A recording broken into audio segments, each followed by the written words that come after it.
కళాశాల స్థలాన్ని కొని కళాశాల యాజమాన్యాన్ని చేశారు. ఆ ఆశయం కోసం పూర్వ విద్యార్థులంగా మేము అహర్నిశలు దీనికోసం పోరాడతాము.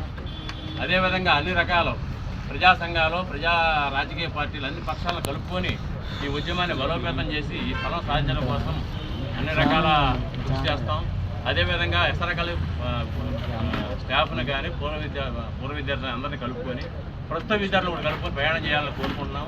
అదే పద్ధతిలో ఏ ఆశయం కోసం అయితే రాజావారు ఇచ్చారో ఆ ఆశయం నెరవేరడం కోసం మేము ఆల్రెడీ చాలామందిని నాయకుల్ని అందరు ఆఫీసర్లు కలవడం జరిగింది.